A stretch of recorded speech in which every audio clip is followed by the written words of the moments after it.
شو هو العقل الباطن؟ الإنسان بطبعه يتمثل في 3 حاجات رئيسية وهامة وترتكز عليها حياته كلها، إلا في بعض الحالات اللي حسب ما نشوفها قريبة للواقع وللمنطق، وهذه نقطة ما هيش قابلة للطرح توا، نخليها لوقت آخر. الأشياء ال3 هذوما مربوطين ببعضهم ارتباط وثيق مع بعض الفوارق اللي تميزهم على بعضهم. نبدأ بالروح أولا، وهي سر الحكاية الكلها والمتعة اللي تعطي لوجودك معنى وقصة، واللي وقت تملكها تملك معها الوجود بكله، حتى ولو انت في أصعب اختبار في حياتك. وهو زيدا موضوع طويل وواسع، قد ما نحكي فيه ما نسكتش، لأنه قابل للتوسع وقابل انه يتحكي فيه وقت طويل. نرجع للروح اللي هي معلومات وبيانات ينزلهم ربي على عبده، خاصة وقت يبدأ يفيق ويستوعب ويحس بحياته.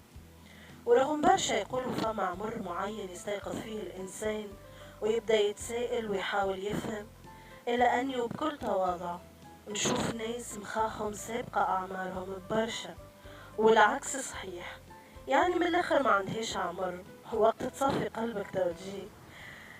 نرجع لموضوعنا ونتعمقوا شوية فيه، واللي مطلع على الفيزياء الكمومية يفهم الكلام هذا، مع العلم اني مطلع عليها سنوات وما زلت نحاول نفهم للتو، لانه ببساطة ما هيش دارجة في عالمنا، وفما شكون محرمها جملة رغم انها تقربك من ربي قرب سبحان الله اشبه بالسحر.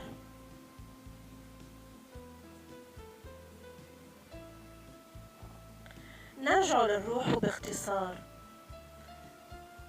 الروح كما قلنا معلومات أو مدخلات أو بيانات تأخذها بشكل تلقائي من المصدر أو الخالق ربي سبحانه، اللي ما فما حتى حاجة تنجم تتحرك إلا بإذنه.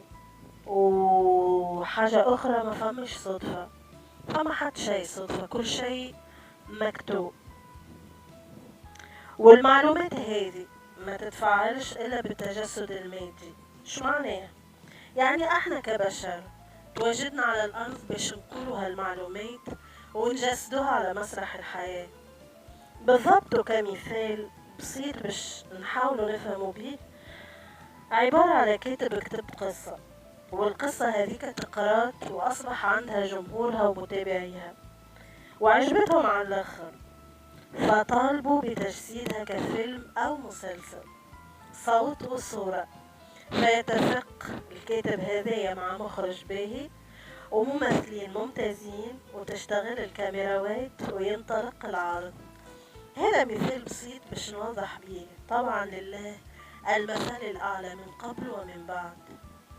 في النهاية نقترح عليكم فيلم تحفون برشا جيم كاري.